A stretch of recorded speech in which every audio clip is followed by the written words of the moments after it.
For the longest time, Toyota was seen as the go-to for hybrid vehicles in Australia. But Hyundai is quickly waking up to the realization that not only are electrics the way forward, but hybrids are the perfect stepping stone for in between. Now, the latest model to benefit from hybrid technology is the 2025 Hyundai Tucson medium-sized SUV. While we have appreciated the model in its previous generation, it's time to go and check out what a hybrid version of the car looks like. So let's get right into it. A hybrid powertrain is not the only new aspect of the 2025 Hyundai Tucson. It also gets updated styling inside and out, larger infotainment screens running the latest software, and a slew of new equipment. However, all the extra gear doesn't come free. The new model is now up to $3,950 more expensive than before. There are also spec changes that see the old diesel 2-litre engine discontinued in favour of a new 1.6-litre petrol hybrid powertrain. Hyundai claims 5.3 litres per 100 kilometres for its new Tucson hybrid, and total system outputs of 172 kilowatts and 367 newton meters. As before, you can still get a non-hybrid 1.6-litre turbo petrol engine or a non-turbo 2-litre petrol. That makes 3 engine options overall. 3 trim levels remain on offer for buyers: the eponymous Tucson, the mid-grade Elite, and the Range Topper Premium. The N-Line styling pack is offered as an additional option on all variants, similar to how BMW offers M Sport styling as an option on its cars. Considering all-wheel drive is an option, there is myriad choice available as part of the 2025 Hyundai Tucson model lineup.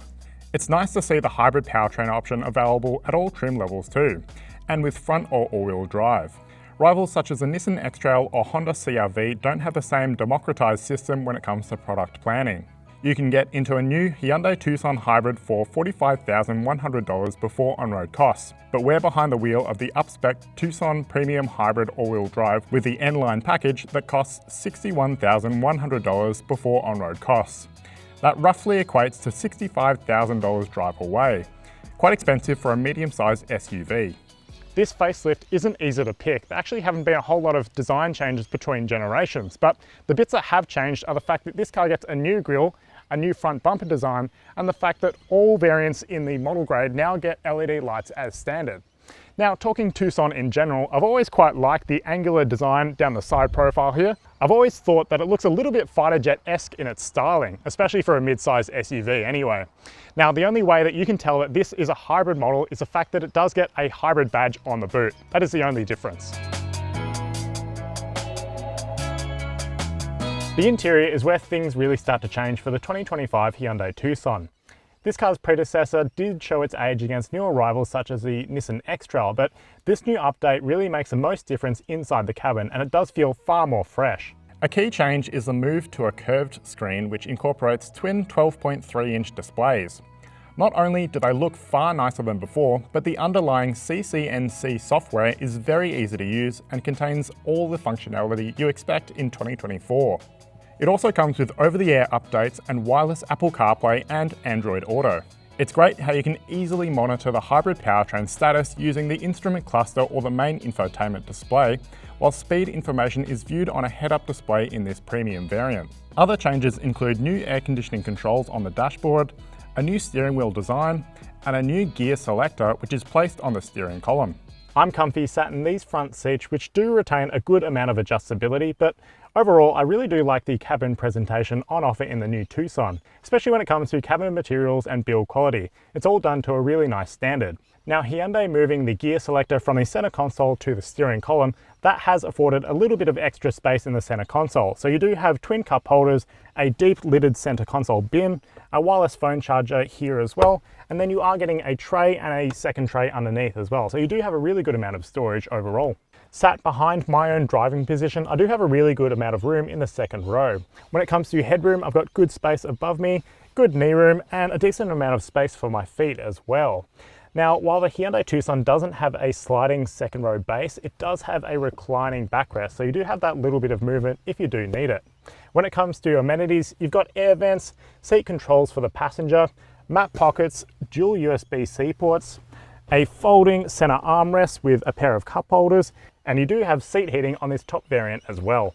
Interestingly, the hybrid Tucson actually has a bigger boot than its non-hybrid alternative. It's usually the other way around, but that is only because this car has a space saver spare wheel as opposed to a full-size spare, because the non-hybrid versions do get a full-size spare wheel. Now, I do like the fact that this is a wide boot and it doesn't have a load lip either.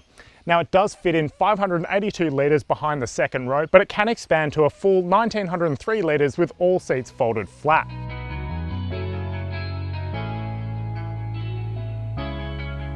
One of the first things that I've come to like about this new Hyundai Tucson is the fact that they've changed the gear selection from the center console, where it is in most conventional cars, to the steering wheel boss here. And the fact that you can easily sort of change directions instantaneously is really handy when you are maneuvering this car around car parks and at low speeds. It is very easy to just sort of slip the car into reverse and then put it immediately back into drive. It's really handy for 3-point turns and that kind of driving.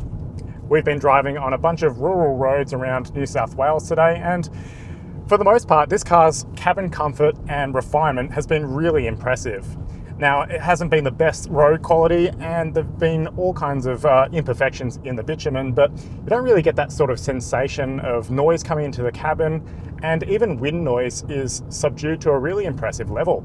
I do like the steering quality in this Hyundai Tucson because they have engineered a little bit of a weighty feel to it, and it is nice to steer it around bends and get that sort of feedback that you don't normally expect in a mid-size SUV, but it does have a nice weighty feel to it, and it is very easy to maneuver in car parks and even when you are driving around rural New South Wales like we are at the moment. When it comes to what's powering this Hyundai Tucson hybrid, obviously you do get that 1.6 litre 4-cylinder turbo engine, but you do get the added benefit of electric as well, and combined outputs are actually pretty punchy, 172 kilowatts. When you do put your foot in the throttle, you don't get a sort of immediate surge of torque and power, but the car really does have enough power for what you'd expect a mid-size SUV to have. That's another thing I want to say as well. The handover between petrol and electric, or vice versa, is really seamless. There's no sort of shunt, there is no obvious sort of changeover between the two. It is really nicely damped in that regard. Ride comfort in general is really well damped across the board. When we were going around suburban Sydney earlier today, the car really sort of just eats up speed humps, doesn't really get upset by imperfections in the road, and even when you are going over even gravel like we were earlier today, this car doesn't really sort of let too much phase it, and not a lot of those imperfections come into the cabin. Now, Hyundai claims 5.3 litres per 100 kilometres in terms of fuel economy, and that is basically what you want to be seeing of a mid-sized hybrid SUV. While we haven't exactly got that sort of recording today, I've been doing around low sixes, but when you are driving out of town like we are at the moment, you do expect a little bit more fuel use, because the car doesn't have the same sort of ability to recuperate a lot of that energy that it does around town, and also the motor is working harder at higher speeds as well. It's great that Hyundai's included a little graphic to see what exactly the hybrid powertrain is up to at any given point. I like the fact that you can see whether you're on electric or petrol power, and even when you come to the head-up display, which is making its debut in the Hyundai Tucson for the first time, you do have cool information from the highway driving assist system, which is really handy to have at-a-glance visibility of. But one of my absolute favourite changes that Hyundai has made in the new Tucson is the fact that you can mute the traffic sign recognition system. So when you jump in the car for the first time, you can press this mute button on the steering wheel, and that turns off the bing and bong that you do get from that traffic sign recognition system, letting you know that you are over the speed limit. So that's a big plus, and really well done to Hyundai in that regard. In terms of driving modes, the Hyundai Tucson comes with 3 distinctive driving modes for on-road and then a few off-road modes as well. I do like the fact that they've added a baby mode in this car, which sort of just smooths over the acceleration and keeps it that much more comfortable for sleeping babies in the second row. It's true that the changeover to the new generation Hyundai Tucson does result in a substantial extra price rise, but the brand hasn't skimped on the extras. The uplift in technology is really impressive. The lift in equipment and features really brings this model back into the limelight, and that hybrid powertrain really works a charm, especially when you consider that we saw tangible fuel benefits as well. I can't wait to spend more time in this car throughout the year. Now, if you've learned something interesting about this 2025 Hyundai Tucson, be sure to give us a like on YouTube and stay subscribed to get all of our future content. You can also read a full review on Drive.com.au.